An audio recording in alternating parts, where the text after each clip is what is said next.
This is Rockin' with J-Man, and we are here today with Cayden Henschel. So how are you doing today, man? Doing good, doing super good. I was just in Philadelphia this past weekend, so good to be back home a little bit and be chilling and doing some editing work basically now. So it's been good. So first off, to go way back in your career, when did you realize wrestling actually became something you loved and just not something you did? I mean, I loved it when I started it. I guess I did every single sport from baseball, football, gymnastics, like anything. My parents put me in hip hop and stuff, like a lot of different things. So I was just aware of a lot of things, and wrestling was the one thing that I just really, took to a next level, especially with just the fact that I enjoyed my time in it more, and I just felt more myself, I guess, when I did it. So ever since the start, for sure. So since you've been doing the sport for so long, or early more in your career, when did you realize that you're actually getting really good at the sport? I'm not sure. Like there's always like a level on getting really good, and I still feel like I got to get really good yet. So I think that I saw the biggest jump when I was in middle school. That was the first time I actually went out of the state to get kind of training and competition. So it was just kind of that early middle school where I first realized like national competition, and there was like a bigger there's more competition and opportunities outside your own state. So for me, that was it. What kept you in the sport when it stopped being more fun, but it started becoming more pressure and just more anxiety kind of thing? Can you say that again? What kept me in it? Yeah, Was what that your kept you question? in it? Yeah. I mean, I just loved it. Like, of course, like you're always gonna have pressures and stuff when you're a little kid competing just as much as you are for any match. Mhm. Like to be honest, like all pressure, it's self-induced and it's self-proclaimed. Like whether you're afraid of failing in front of your parents, your friends, you think you'll lose opportunities, whatever that might be. And I think you're always gonna have that, but it's just managing it and doing it anyways, and just stepping on the mat and just doing it. So it's just like a constant struggle of just discipline. You got to be disciplined about it and just do it. So you just got to put that in perspective. So, what kind of kid were you when you first started wrestling? Like as far as like what I would say, pretty chill, super Okay. shy, which is kind Yeah. of crazy because I do social media. So, I mean, I was just a shy kid, didn't have too much like friends in the sport or anything.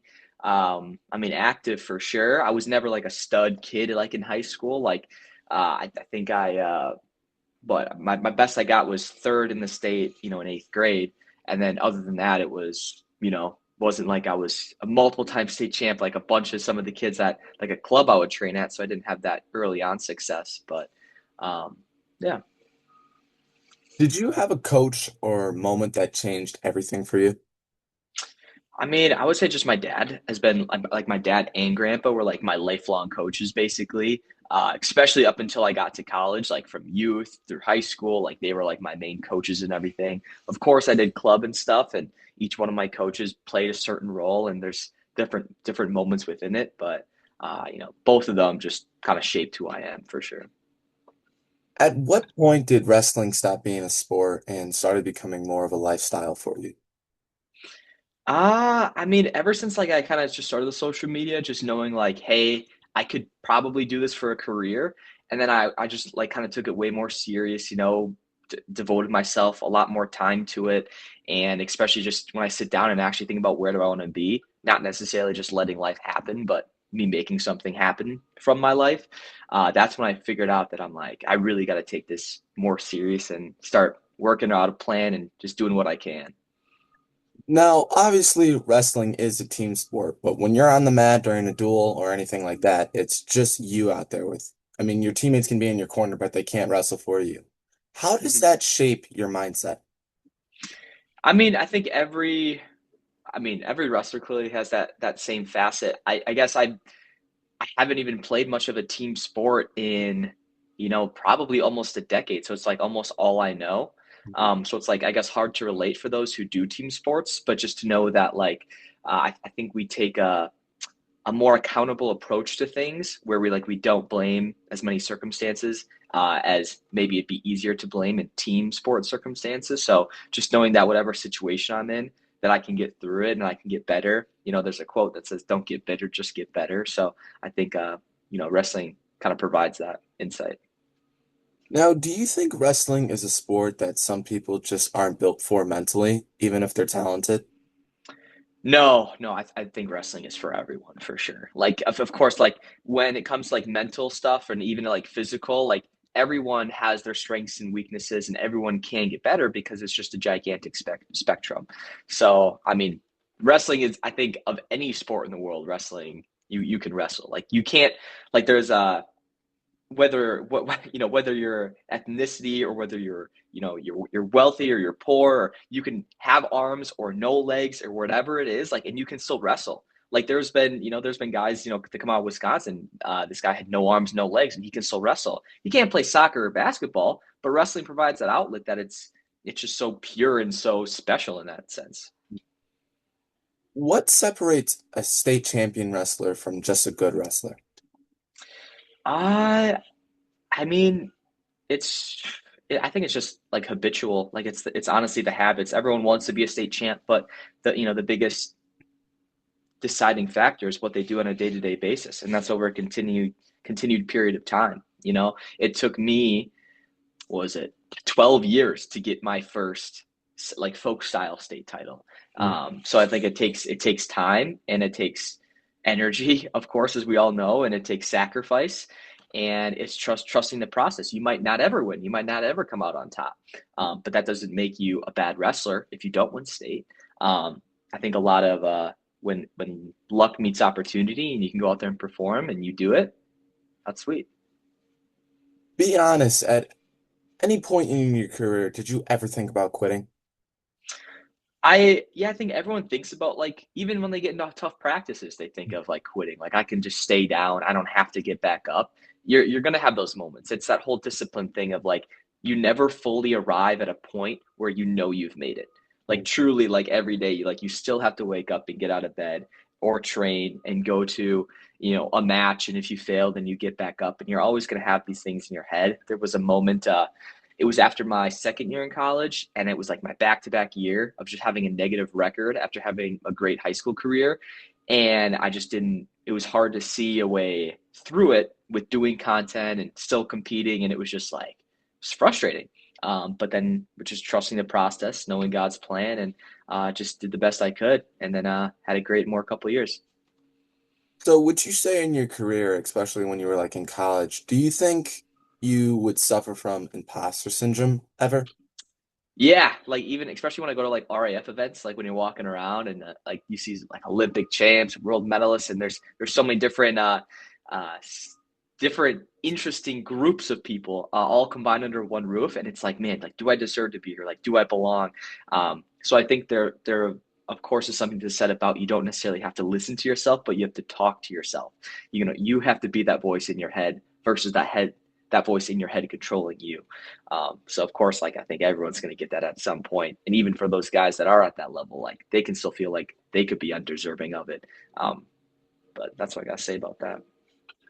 What's harder, the physical pain or the mental burnout? I think the mental burnout for sure. Like, I mean, anyone can push themselves through something physical, but everything comes back to your mentality and like your mental health and whatever it is. Like when you really take the time to sit down, I think so many people are programmed into doing the same thing over and over again, and that's what you see a lot in society. That everyone's on a treadmill going nowhere. And I think once people realize, that they could be in a jail versus not realizing they're actually locked up and they're going to find a way out, kind of like the Matrix type thing. I think then you can really take control of your life and figure out your next steps in the best way possible. What do you think people most misunderstand about how hard the sport actually is? I think it's just the thing that if you've never done it, you can't have anything to say about it, especially for the competitors. Like you really don't know what each athlete and each circumstance is going through. And like growing up, when my like talking with my coaches and stuff, just knowing like, hey, even though this guy's really good, like you can still beat him. Like who knows? Maybe his girlfriend just broke up with him, or let's say, he's coming off of an injury, whatever that might be, but things that you just don't know. Like no one is out of a match or out of a circumstance. Um, a lot of it, again, it's going back to that mentality, just to believe in yourself. So before a match, I mean, at least for me in my career, nerves is one of the biggest thing. How do you handle it? I just tell myself, like, no matter what happens, nothing in my life will change. I'll still have a family. I still have food on the table, clothes on my back.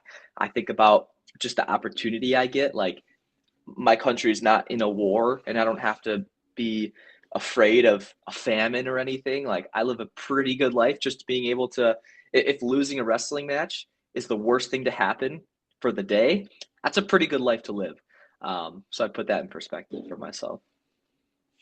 What does a real week of training look like for you right now?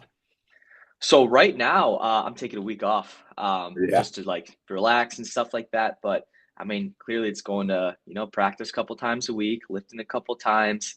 I definitely want to get my sprint work up, doing some sprints, eating good, healthy stuff. Uh, yeah. So we obviously both know that you wrestle at RAF, which is just freestyle.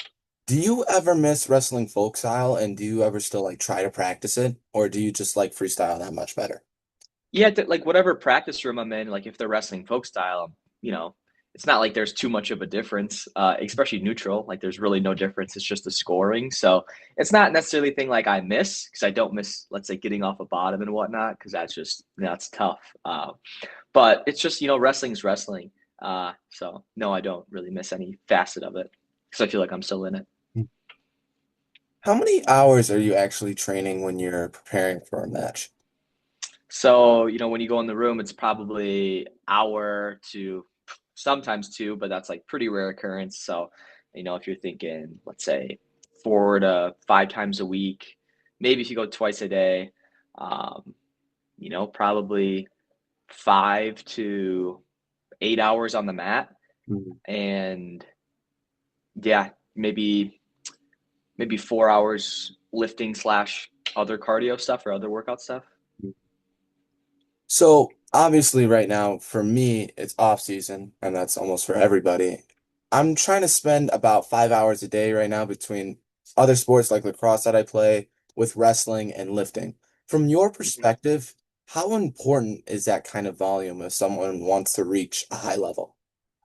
Well, if it's in a specific sport, like I do think there's something to be said about like your sports specialization, like you just do it year round because everyone knows like you see that kid who does pretty good and then takes off in the summer and then he's back to square one, come the fall, where if you never stop training, like you're gonna get better, you're gonna make so much improvements, and that's what's helped me early on. But again, there's something to be said about if you enjoy those other sports, you can do those other sports. Therefore, you're going to enjoy your life more. Therefore, you apply yourself more in certain circumstances. So again, it's just taking a look at your own life and being like, you truly know what to do to, in order to accomplish what you do. You just sometimes people are looking for like the answer, the secret key. So to you, how important is off-season training in separating a good wrestler from great ones? Yeah, like I think it's just non-negotiable. Like you are what you do and think about all the time. So like if you don't do it, you're not going to get good at wrestling. Like it's simple. Like if you're not wrestling, if you're not doing anything related to it, then you're not going to get better at wrestling. And if you're doing it, if you're doing it well, you're going to get better. I think it's just very white and black. So, what should someone actually be focusing on in the off season? Skill, strength, conditioning, or just all of it combined? I mean, I would say all of it. I think, especially in the off season, you can like really push yourself to where like you're coming in to practice more sore than not because you don't have, let's say, as much competition. So you don't have to always be continuously like peaking. This doesn't mean you have to go hard, like super hard every practice. Honestly, like just to go in the room and just spar the entire time and just like play wrestle, you'll be bounds ahead of where you were in the previous season. I think it's just getting your mat time up. Again, it doesn't have to be hard. You just got to be in there. So, what is the hardest part of training that fans never see? Hardest part about training, I mean, it's just like at that point where some practices when coach just says practice ends when you want it to end, and it's just a live match, and you have to like figure out how to navigate that. You don't want to be the guy who quits, and you don't want to stop, and you don't want to be that guy. And there's going to be moments in there that truly will shape your character. So just one of those things like you just won't understand it unless you do it. And also, who am I to, and would it be even in my best interest to convince people how hard it is when it's like we know what it is? So Weight cutting. After all these years, does it ever get easier or is it still brutal every single time? Well, thankfully, I haven't cut any weight for any of these RAFs, so it's been pretty a blessing there. So, but yeah, I think for weight cutting, like you just need to be on a better plan. If it's hard, then you need to get on a better system. You need to start early. A lot of people just take out all their water, all their food, when the reality is, if you eat whole foods, you eat them at the right times, and you actually are doing it on a consistent schedule, it's not that bad. Now, you've obviously stated that you're Christian. When you're down in these deep moments, do you try to push yourself more or do you always seek God when you're ever in the deep water? Yeah, you have to seek him in every part, whether you're on the mountain or the valley. I think it's not like I don't seek him if things are going well versus things are going bad. I think it's just kind of that spectrum. I was just saying with the discipline, like it's always ever there. The enemy is always knocking, and at the same time, um, you can always rely back on your faith to help you out. What do you eat when you're locked in into training mode?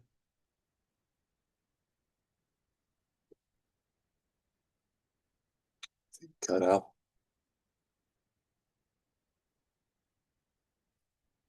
Yeah, you cut out.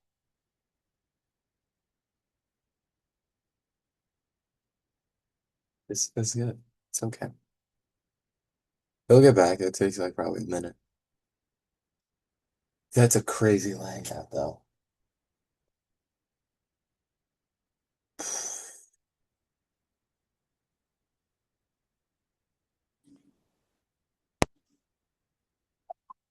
You there? All right.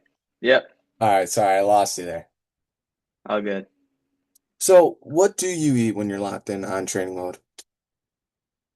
I mean, chicken, rice. I'd love to say I'd eat fruits and vegetables, but and this is something I don't really talk about, but I probably never talked about it really, but I have like very weird, like honestly, like eating disorders, given that was I don't even know how to explain it, I guess, but I haven't had fruits and vegetables in a decade because of an allergy and stuff. So, um, yeah, chicken, rice, steak, potatoes, basically it. What's something you sacrificed that most people wouldn't understand?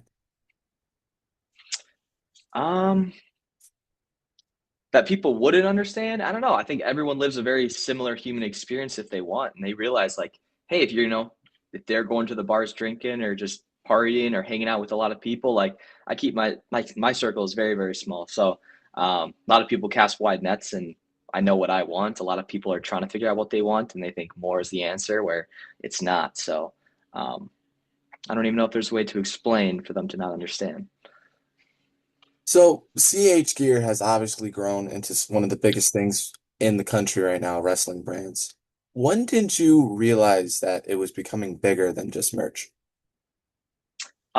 Well, once I decided I'm like, I don't want the whole CH Gear brand. I don't want that to resemble me because I know I can reach a bigger impact and I want to have a better message that just supersedes me because I make mistakes, I fall short, and I think, I want to create something that you don't have to like me to be under the impression to carry the influence of what the message that we're trying to spread.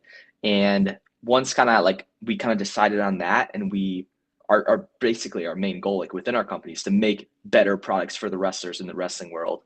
Wrestlers for wrestlers.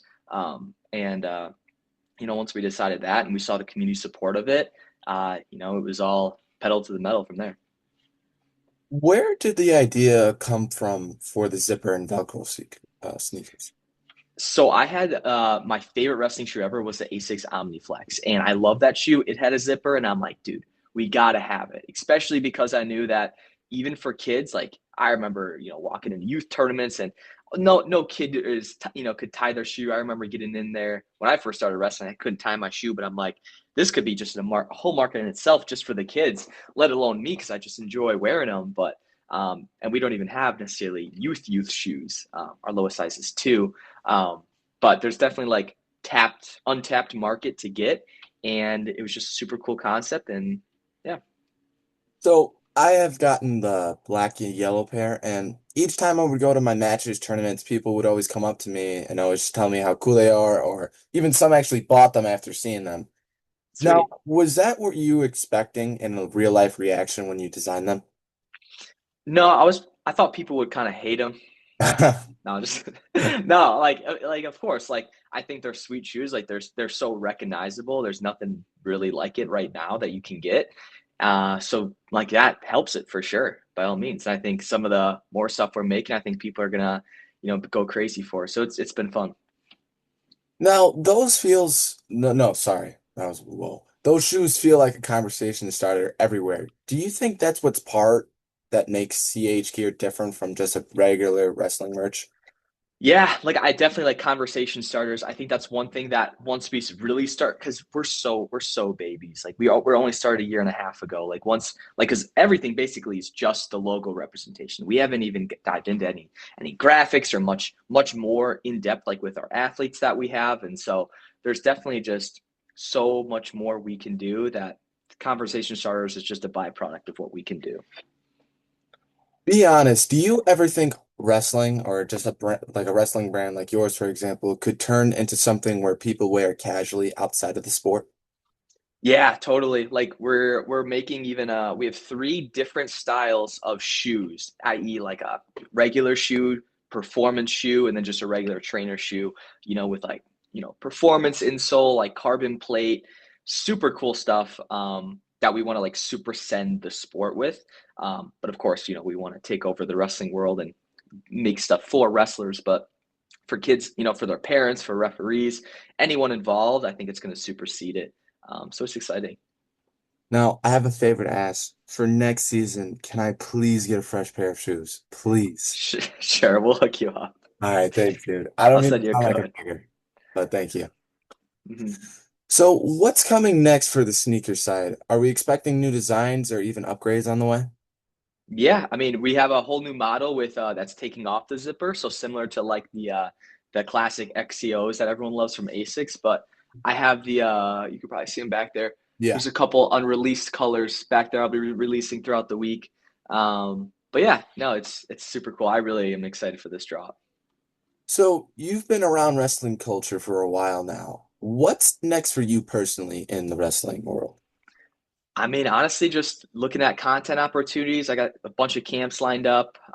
Next RAF I could be on would be in July, and yeah, just doing my thing, and I'll have this vlog out later today. So yeah, Do you feel like wrestling is at a point where it's becoming more and more mainstream?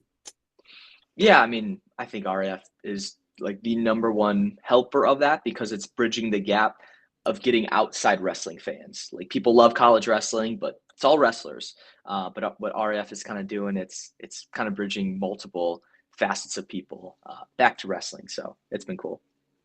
Now, a lot of UFC guys have obviously been going to the RAF. Now, would you ever think about making that crossover ever? Like for me, wrestling an MMA guy again, for sure. Me going into MMA, definitely not. Okay. All right. So, a lot of the UFC stars are coming into RAF. Would you challenge anyone if you could pick one? Yeah, like anyone in particular. Yeah. I mean, I would actually, yeah, probably Sugar Sean. He would kind of be I think the top of the list for me of a UFC guy, especially because he's more so around my weight. He doesn't even have like a wrestling background, but it's kind of weird because the weight above me, there would be a lot more options, I'd say. But yeah, that's him for sure. Now, do you think wrestling prepares you better for fighting than any other bases? Uh, I would say yes, but this is coming from a one-sided view of wrestling. I didn't do any karate or jujitsu or nothing, so coming strictly from a guy who only did wrestling, sure. So, RAF and wrestling content is getting huge and it's getting more and more people into the sport. What do you think changed in the last few years that just let it grow and grow and grow? Well, it's not even a year old, RAF is, so I think it's just content. Like there's a reason that I guess I got so popular for a different reason than just winning all the big tournaments, and it was because there was no content, there was no collaboration, there was no outlet that people could really watch as wrestlers. And now with RAF doing more so of that, I think people and wrestlers are understanding the the presence of a brand is so powerful in today's day and age. So, what is your favorite cheat meal after a weight cut? Nothing. I actually right now I mean, I don't think anything. I actually don't even stop anything because I eat so simple because of yeah, I couldn't even say anything to be honest. A steak, So, if you're on death row and it's time for your final meal, what would you have? a steak and mashed potatoes. Okay. You can have like a whole buffet if you want. Nothing else. Yeah, like I was said, like I'm literally just working on getting back to eating food. So Okay. Okay. yeah, that's what I would eat. In your opinion, what was the best win of your career? The best win. See, I was thinking about this the other day too, of like if people would say like Hayden, who is someone you beat, like a name you would know. And of course in like the D2 world, not much people are gonna know. Yeah. Um and like Lance Palmer would have definitely, I think, been one of the coolest, well, probably the coolest one. And like, because you could say, man, I beat a dude who beat Jordan Burroughs. But if there was one match, it was the Midwest Classic Finals, where I beat. His name was Christian Small, and he was a national finalist. And that yeah, it was just a good win, great tournament. So, in your career, what has been the toughest loss for you? Toughest loss. It would, man. It was either my junior year of sectionals or my second to last college match for sure. What would be one wrestler you would want to have a rematch? Probably Palmer, because there's no way I'm losing again. What is one word to describe wrestling? Hard. If a kid is watching this right now thinking about quitting wrestling because it's too hard, or just even thinking about getting into the sport, what would you want to hmm tell them? I just tell them that you're gonna find more about yourself. You're gonna find out more about yourself in wrestling more than anything else, and that using wrestling isn't the like wrestling getting to the top like isn't the actual. That's it's not the prize. It's not the award, and it honestly shouldn't even be that main forefront goal because I think everything that you're gonna see about yourself and what you can accomplish um, that works around wrestling is what's actually more important. So, what is next for you? Enjoy. Uh, Next for me is yeah, probably just training and either getting bigger to get into 155 or just continuing to wrestle more consistently through like different clubs, getting in prep for the one in July. How is your training app coming along right now? Good. Yeah, it's been we started it in September and had like a huge uptick, of course. We hit like top 15 in the App Store, which was crazy. And then of course after season we have down ticks, but we're getting ready for another big upswing with a whole new media push here coming this upcoming season. So should be exciting. Now, is there any other businesses you are a part of or planning to launch? No, it's really just really growing through CH Gear with Team Gear sales collaborations with different brands, and then just growing Wrestle AI, the socials, and then even taking YouTube, I think more serious of like I can really once I bring someone on to hire someone Mhm. and really run full pedal to the metal, I think that could be something super exciting. All right. Well, thank you so much for being on my show. It's been my pleasure, and thank you for coming on again. Thank you again. Heck yeah. Thank you so much. Yeah. Take care. Take care.